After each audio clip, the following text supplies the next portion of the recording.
तुम्ही डाळ खिचडी खाऊन कंटाळाला सगळ्या खिचड्या खाल्या, पण अशी एकदा कच्च्या फोडणीची नक्कीच खिचडी खाऊन पहा. MH22 परभणीची famous. चला तर आज आपण बघणार आहोत MH22 कच्च्या फोडणीची खिचडी कशी बनवायची. कमी साहित्यात कमी वेळात चटकीपट रेसिपी तयार होते आणि चवीला तर काय खतरनाकच लागते. एकदा जर केला तर तुम्ही आठवड्यात नक्की 2 वेळा नाही तर 3 वेळा करून खाल, इतकी खतरनाक लागते. चला मग पटकन रेसिपी सुरू करू. त्याआधी जर चॅनलवर नवीन असाल तर चॅनलला नक्की सबस्क्राईब करायला विसरू नका. बेल आयकॉन पण क्लिक करायला विसरू नका अशाच नवीन नवीन रेसिपी पाहण्यासाठी. चला मग पटकन रेसिपी सुरू करू. आणि कमेंट बॉक्समध्ये नक्की सांगा तुम्ही हा व्हिडिओ कुठून पाहत आहात. तर त्यासाठी साहित्य बघू. तर अगोदर लांबडा कांदा चिरून घेतलेला आहे, एक बटाटो पण चिरून घेतलेला आहे आणि गोल आकाराचा टोमॅटो चिरून घेतलेला आहे, बारीक चिरून कोथिंबीर, कढीपत्ता, आलं लसणाची पेस्ट आणि लांबड्या मिरच्या पण चिरून घेतलेल्या इथं पाहू शकता आणि अर्धी वाटी दही. आणि त्याचबरोबर मी इथं थोडा खडा मसाला पण घेतलेला आहे. आता पुढची स्टेप बघू काय बनवायची. त्याआधी जर चॅनलवर नवीन असाल तर चॅनलला नक्की सबस्क्राईब करायला विसरू नका. बेल आयकॉन पण क्लिक करायला विसरू नका अशाच नवीन नवीन रेसिपी पाहण्यासाठी. चला मग रेसिपी सुरू करू. तर त्यासाठी आता मी कढई ठेवून घेतलेली आहे. तर गॅसवर ठेवलेलं नाही, खाली ठेवून दिलेली आहे. आता कच्च्या फोडणीची म्हणल्या तर गॅसवर ठेवायची अजिबातच गरज नाही. आता त्यामध्ये तेल टाकून देते 2 चमच. खूप चविष्ट लागते. तुम्ही पण एकदा नक्कीच करून पहा आणि एकदा परभणला पण या खिचडी खायला.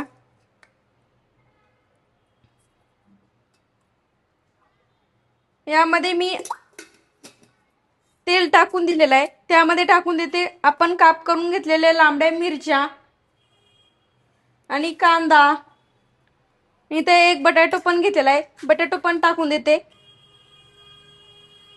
टोमॅटो आणि बारीक चिरून घेतलेली कोथिंबीर आणि लसण पण यामध्ये टाकून देते, कढीपत्ता, अर्धी वाटी दही घेतलेलं यामध्ये टाकून देते.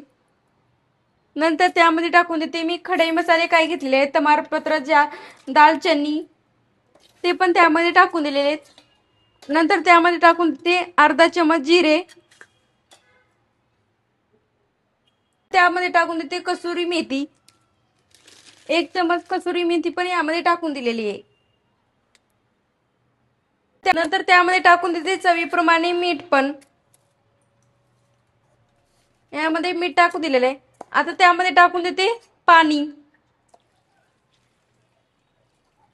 पाणी थंड टाकलं तरी पण चालतं, गरम करून टाकलं तरी पण चालतं. आता हे गॅसवर ठेवून घेऊ. लगेच गॅसवर ठेवून दिलेलं आहे. आता त्याला खळखळून एक उकळी काढून घ्यायची. बरोबर मी इथं 1.5 वाटी तांदूळ पण घेतलेले आहेत. तांदूळ स्वच्छ पाण्याने धुवून घेते. इथं 4 तारा तांदूळ घेतलेले आहेत.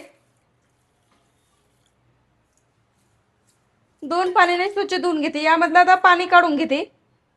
तांदूळ स्वच्छ धुवून घेतले आहेत पाहू शकता. इकडे आपला उकळी पण आलेली आहे पाण्याला. आता यामध्ये मी स्वच्छ धुवून घेतलेले तांदूळ टाकून देते.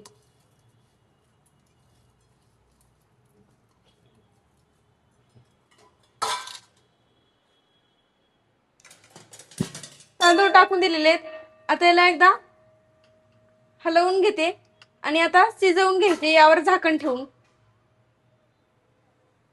तयार आहे आपली अशी खिचडी कच्च्या फोडणीची पाहू शकता. सुगंध तर काय आहा येते ना. आता काढून घेते मी पाहू शकता तुम्ही. इथं तयार आहे अशी आपली कच्च्या फोडणीची खिचडी पाहू शकता. सुगंध तर काय येतोय ना आहा. मग रेसिपी कमेंट बॉक्स मध्ये नक्की सांगा. व्हिडिओ आवडला असेल तर लाईक करा, कमेंट करा आणि चॅनलला सबस्क्राईब केलं नसेल तर नक्की करा. व्हिडिओ पाहिल्याबद्दल धन्यवाद. भेटूत अशा साध्या सोप्या रेसिपी सोबत. तोपर्यंत मजेत राहा, खुश राहा, आनंदात राहा आणि एक महत्त्वाची गोष्ट खात राहा.